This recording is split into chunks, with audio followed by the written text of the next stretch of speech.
Bonjour à tous, aujourd'hui nous allons parler de Lune et Vénus en Gémeaux. C'est notre prochaine vidéo de bonheur pour les euh, planètes féminines. C'est très important en fait d'avoir du bonheur, c'est pour ça que j'ai commencé ces vidéos, c'est que pourquoi toujours parler du mal si on peut parfois s'adonner au bien, et le bien il est tout autour de nous, il nous guette. Si on sait l'avoir, si on sait le voir autour de nous, le bien il est là. Et je voulais seulement que les gens voient que l'astrologie elle est pas seulement dans la difficulté, elle est aussi pour savoir connaître les choses belles qui y a autour de nous, comme par exemple Lune et Vénus dans le thème. C'est quand même des points tellement magnifiques, et si on sait les utiliser, si on sait prendre le meilleur en fait de Lune et Vénus, ça peut être magique. Et voilà, donc aujourd'hui on va parler de ça, on va parler de Lune et Vénus en Gémeaux. On a déjà fait le Taureau et le Bélier. Alors en Gémeaux, c'est un signe magnifique qui indique une certaine forme de légèreté. Donc la première chose qu'on peut dire, si vous avez cette position de Lune, soit de Lune, soit Vénus en Gémeaux, vous pouvez aussi mettre la maison 5, ça peut aussi jouer, c'est avoir un esprit léger et aérien, c'est-à-dire un esprit qui tend vers la relaxation, qui tend vers une relaxation avec les gens sociales, c'est-à-dire vous vous sentez à l'aise avec les gens, vous savez partager vos avis de façon très naturelle, et vous savez prendre plaisir en fait en contact avec les autres, c'est-à-dire vous savez mettre les autres à l'aise. Il faut que vous sachiez que votre aura elle est vraiment positive pour les gens autour de vous. Les gens adorent votre présence, ils adorent quand vous êtes justement, quand vous montrez vos qualités féminines, même si vous êtes un homme, vous montrez vos côtés féminins, c'est-à-dire vous montrez à quel point vous êtes d'accord avec les gens, à quel point vous aimez la présence des gens, à quel point vous aimez écouter les gens, et savoir qu'il y a tellement d'avis différents. Les gens sont en fait très euh, multiples, on a beaucoup de choses l'un à l'intérieur de l'autre. Et finalement, si on met tout ça ensemble, les gens sont vachement passionnants. C'est passionnant d'écouter quelqu'un d'autre, c'est passionnant de savoir ce qu'il y a à l'intérieur de l'autre. Donc quand une personne, elle a cette capacité de mettre de côté son côté mental, parce que c'est aussi ça qui décrit le Gémeaux, et elle sait que l'autre avis peut compter aussi, on a aussi d'autres expériences, on n'a pas seulement les expériences de vous, mais aussi des gens autour de vous, on devient vachement... on devient plein quelque part. On nous remplit des cases, vous savez, c'est comme les vidéos que j'ai fait sur l'ascendant et descendant, à quel point c'est beau de connaître son descendant et de connaître la vie de l'autre, et connaître qu'on peut se tromper, on peut avoir, on n'a pas toute la raison parfois, et l'autre peut nous aider, l'autre peut être la source, celle qui nous manque en fait à notre vie. C'est pour ça qu'on a Wikipédia, c'est pour ça qu'on a les films, les séries, c'est pour ça qu'on a toute cette inspiration autour de nous. Comment font les écrivains pour avoir leur inspiration? Ils vont dehors, ils vont dans les restaurants, dans les bars, ils vont regarder les gens, ils vont regarder les autres, et c'est vachement inspirant.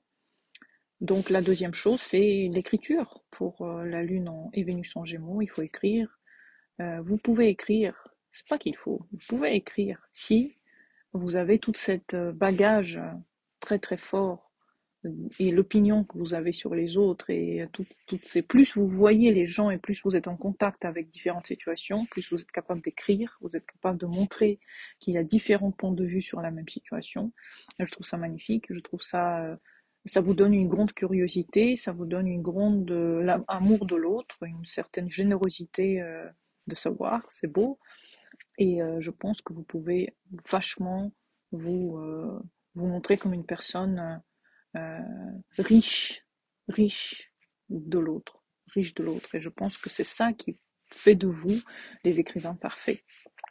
Lune et Vénus, c'est vraiment la sensibilité accrue, la sensibilité à l'autre, et vous imaginez si en plus vous commencez à écrire, je pense que vous pouvez vous attendre à devenir quelqu'un de très connu grâce à ça, parce que les gens attendent les écrivains qui voient le petit détail, qui voient les choses, qui comprennent l'intérieur de l'autre. Et pour ça, il faut être Gémeaux, il faut avoir du Gémeaux pour ça, il faut avoir cette curiosité de l'autre. Ce qui découle de ça, c'est qu'il faut s'amuser avec l'autre. Il faut savoir s'amuser. Il ne faut pas que l'autre pour vous soit une contrainte. Euh, C'est-à-dire prendre légèrement en fait le contact et voir que l'autre peut être une source magnifique hum, de savoir que c'est pas grave. Il ne faut pas s'attacher au sens. Il pense ça aujourd'hui, il peut penser quelque chose d'autre demain. Le plus important pour vous, c'est le bagage que vous avez de toute cette connaissance de l'autre. C'est même pas ce qu'il pense, c'est toutes les histoires que vous pouvez en tirer, toutes les histoires qui sont pour vous importantes, pour vos personnages. Vous devez apprendre. Ne cessez jamais d'apprendre, ne cessez jamais l'apprentissage. Vous pouvez apprendre des films, du cinéma, vous pouvez apprendre des séries, vous pouvez apprendre des livres. Donc lisez, regardez, allez partout, essayez de marcher beaucoup. Ça aussi, c'est une grande chose qui peut vraiment aider les Gémeaux, c'est-à-dire avoir de la marche. Savoir marcher, savoir prendre des écouteurs ou même juste un livre que vous écoutez dans vos oreilles et vous marchez, vous prenez pas seulement des gens, vous prenez aussi de la nature environnante, vous prenez des choses autour, vous prenez toutes les informations qui viennent chez vous, viennent des différents points. Plus les points sont différents, mieux c'est. Euh, le Gémeaux, il a cette capacité d'être en contact direct avec son monde matériel. C'est ce qui le différencie du Sagittaire. Et ce monde matériel, il est plein de surprises. Et il y a seulement le Gémeaux qui le voit, à quel point il est plein de surprises. Donc vraiment, faites plusieurs activités. Essayez de sortir, essayez de voir les choses autour de vous, essayez de vous attacher aux détails. Pour ça, il faut être détendu, il faut ne pas avoir mal à la tête, il faut savoir vraiment se sortir des états de fatigue, c'est-à-dire avoir des journées de repos, parce que vous savez, le mental du Gémeaux, il est tellement rapide qu'il a tendance à avoir des soucis de tête, des soucis mentaux. Parfois, savoir se détendre, c'est une énième fois que je dis ça par rapport à tous les signes qui sont des signes en lien avec Mercure. Il faut savoir se détendre, aller à la piscine, faites des méditations, faites des moments de repos de votre côté mental, parce que le mental, il peut aussi avoir raison sur vous. Vous pouvez développer des maladies, comme des maladies d'Alzheimer, par exemple, si votre mental n'est jamais en repos. Donc il faut savoir vraiment faire des pauses, c'est-à-dire faire des pauses du mental. Et je pense que les méditations, même de 5 minutes par jour, ça peut déjà être énorme par rapport à toute la quantité. Bon, vous dormez déjà, ça c'est bien, mais en plus, si vous avez de la méditation dans la journée, ça peut vous calmer votre état mental, c'est-à-dire arrêter de réfléchir tout le temps.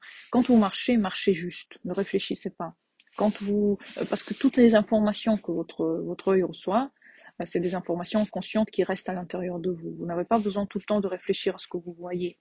Vous pouvez juste être là en présence des autres et juste prendre comme si, vous savez, vous étiez une éponge en fait qui prenait des choses de votre environnement. Vous n'avez pas forcément besoin d'être en contact avec tout mentalement, vous voyez. Euh,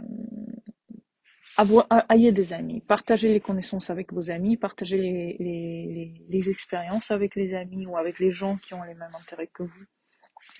Euh, Soyez socialement actifs, sortez, allez dans les bars, des restaurants, essayez d'avoir des avis sur les choses et avec les autres, c'est-à-dire ayez des conversations intellectuelles, intelligentes avec les gens. Sachez que tous les gens veulent entendre ce que vous avez à dire, parce que le Gémeaux, il a souvent cette manière de dire qui est tellement légère que tout le monde veut sa connaissance. C'est un petit peu le contraire du Sagittaire qui impose ses avis, alors que le Gémeaux, il a tendance à les dire, ne pas les imposer à les dire et à les dire tellement légèrement que les gens acceptent facilement. Euh,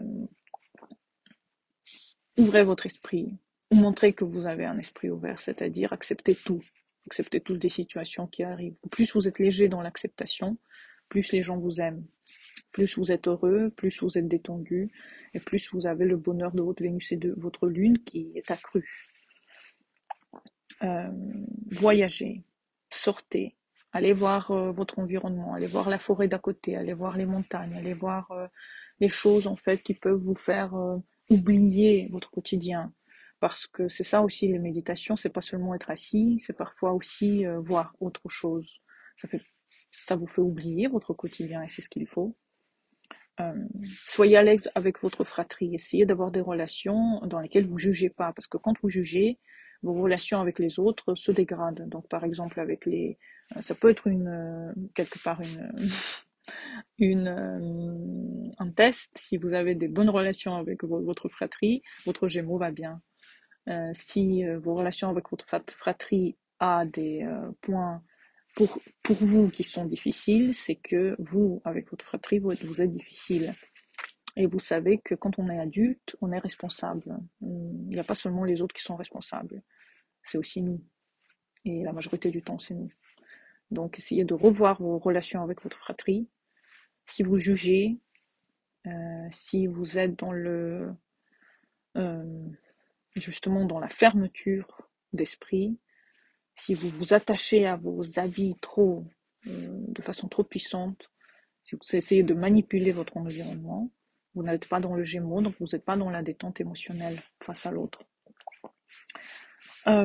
Pratiquez le rire, riez beaucoup, souriez aux autres.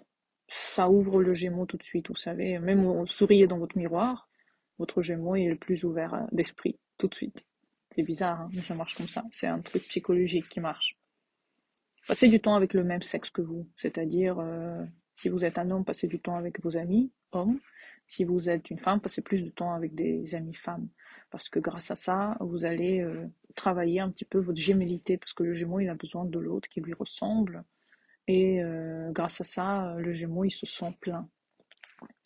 Bien entendu, si vous sentez une ressemblance avec quelqu'un et vous voulez être en lien avec, pourquoi pas, ça peut être aussi le sexe opposé. Hein.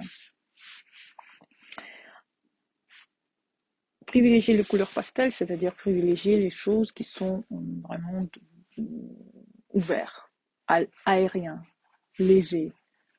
Les couleurs, le comportement, l'ouverture d'esprit, le rire, la curiosité, la lecture, les films. Nourrissez votre esprit et sachez détendre votre esprit. C'est ça le bonheur de votre lune et de votre Vénus. J'espère que vous avez aimé cette vidéo. À bientôt pour les nouvelles. Merci pour vos commentaires et bonne journée à vous. Au revoir.